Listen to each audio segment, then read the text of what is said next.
Tukapitia mji wa Samaria, kijiji kitwacho Sikari, kwenye shamba lile la Yakobo.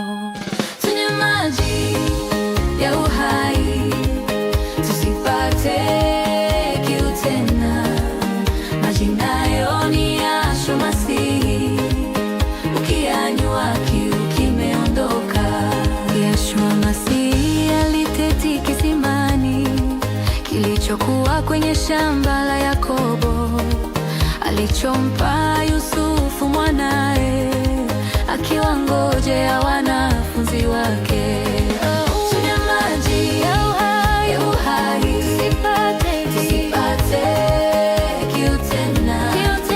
Maji nayo ni Yashua Masihi, ukiyanywa kiu kimeondoka. Mama Samaria akaja kuteka maji, Yashua akamwambia, nipe maji ninywe. Mwanamke akamjibu, we Myahudi nami Msamaria, na hatutangamani. Tunywe maji ya uhai, tusipate kiu tena. Maji nayo ni Yashua Masihi, ukiyanywa kiu kimeondoka. Yashua akamwambia, mama Samaria, ungejua nani akuomba maji, wewe ndiye ungemwomba maji yale yenye uhai. Tunywe maji ya uhai, tusipate kiu tena. Maji nayo ni Yashua Masihi, ukiyanywa kiu kimeondoka.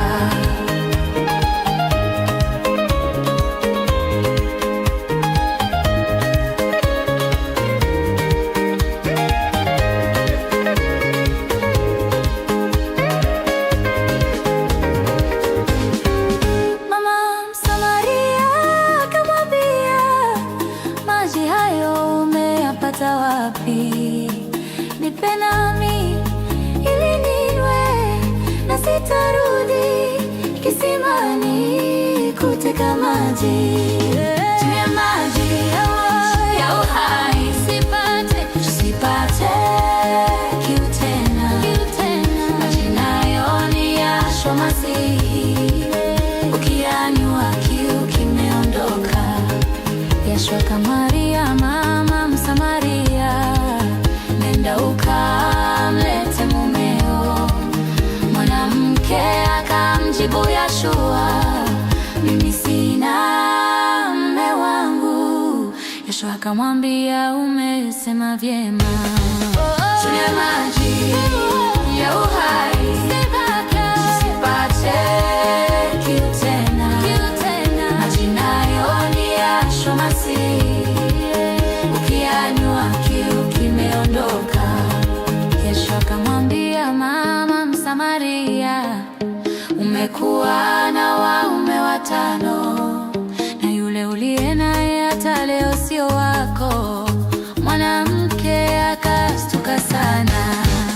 Tunywe maji ya uhai, tusipate kiu tena.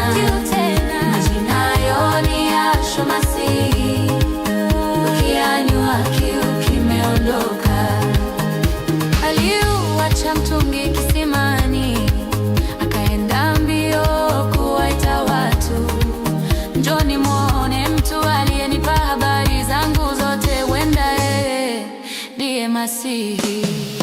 Tunywe maji ya uhai, tusipate